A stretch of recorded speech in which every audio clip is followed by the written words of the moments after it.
ये दयालु है, ये समर्थ है, इसके पास फुल पावर है। और फिर आपकी मृत्यु तो होगी, क्योंकि यहाँ तो कोई रह ही नहीं सकता। इस मिट्टी के खिलौनों में कितने दिन रह सकता है? हजार हजार वर्ष तक भी रह जीवित रह कर देख लिया ऋषियों ने अपनी अटकलों से, आखिर में फिर मृत्यु हुई।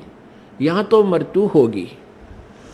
वो दिन तो डेफिनेटली आओगा जिस दिन आपने यहाँ छोड़ना ही पड़ेगा, चाहे कितना काम रह रहा हो।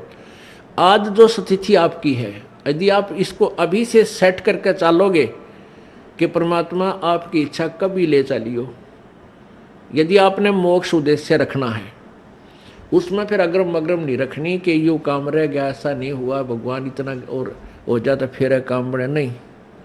चाहे कभी कहे परमात्मा, चालन की तैयारी करनी पड़ेगी आपने। तो आपने यहाँ से तो जाना ही पड़ेगा। यदि आप श्रद्धा नहीं हटाओगे, यहाँ से आस्था नहीं हटाओगे, तो भी मृत्यु होगी, तो यहीं आ जाओगे। इस ज्ञान को आधार बना के और परमात्मा को साक्षी रख के जब भी चालन की तैयारी आवे, किसी समय आ जा, सहर्ष चल पड़े कि कभी ना कभी तो पीछा यहाँ से छुटवाना ही पड़ेगा। मान लीजिए आप परमात्मा के मार्ग पर लगे हुए हो और आपके साथ कोई ऐसी घटना, वैसे तो मालिक घटना नहीं देता जल्दी सी, वो भी आपकी कोई त्रुटि होगी या परमात्मा की कोई और रजा होगी, उसमें वो आपके हित में ही होगी। जैसे जिसको हम अकाल मौत कहते हैं, तो यहाँ पहले तो अकाल मौत आपकी होगी नहीं, और होगी तो घनी आपके ऊपर मेहर होगी, कोई विशेष कृपा होगी, या आपका नाम टूट चुका हो। प्रथम तो अकाल मृत्यु होगी नहीं इस मालिक के चरणों माने के बाद।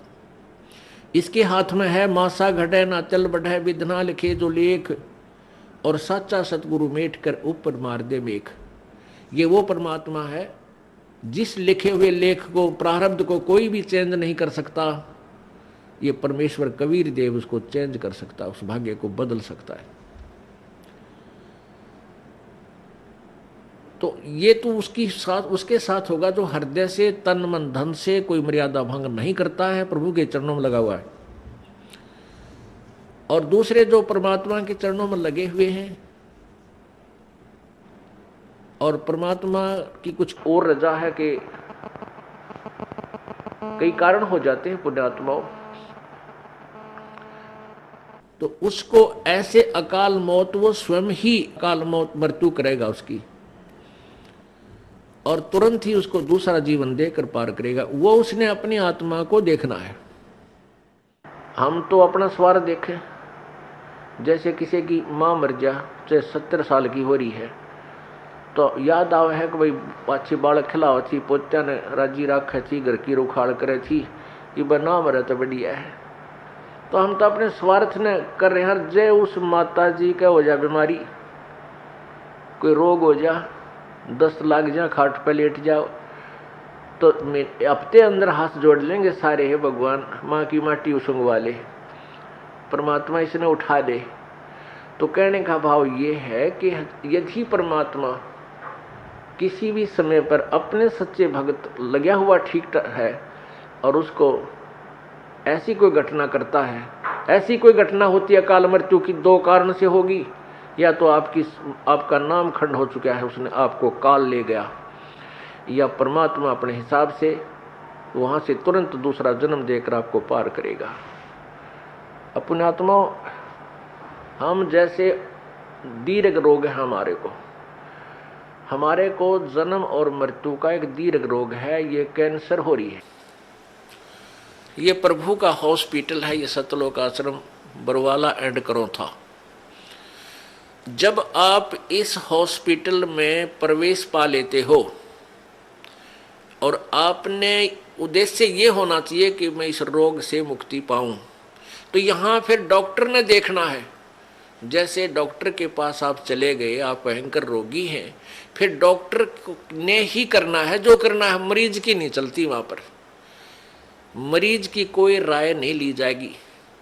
डॉक्टर जब चाहोगा इंजेक्शन लाओगा, जब चाहो उसका एक्सरे करेगा, जब उसकी रिपोर्ट लेगा, ब्लड चेक करेगा, ग्लूकोज चढ़ावेगा, इंजेक्शन लगाएगा, और हो सकता है किसी कारण से टांग भी काटनी पड़ जाए जीवन बचाने के लिए, तो वो टांग भी काटेगा।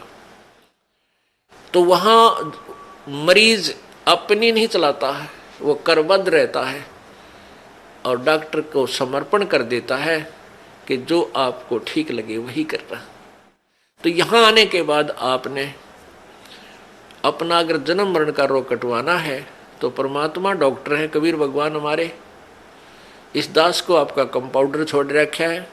तो आपको जैसा भी यहाँ हो रहा है उसमें कोई, देखो एक तो आपको गड़बड़ होगी, नाम खंड हो जानते हैं, आपका नाम टूट जाएगा, परमात्मा से आपका कनेक्शन खत्म हो गया। और दूसरा होगा मालिक करेगा, तो उसमें फिर अगरम मगरम नहीं होनी चाहिए, ऐसा क्यों हो गया, ऐसा नहीं होना चाहिए था। तो एक तो सावधानी आपने रखना कि आपका नाम खंड ना हो, मर्यादा भंग नहीं होनी चाहिए। पुण्यात्माओं, आप इस काल के जाल से अपरिचित हो, इस कारण से इस मार्ग को इतना सीरियसली नहीं लेते।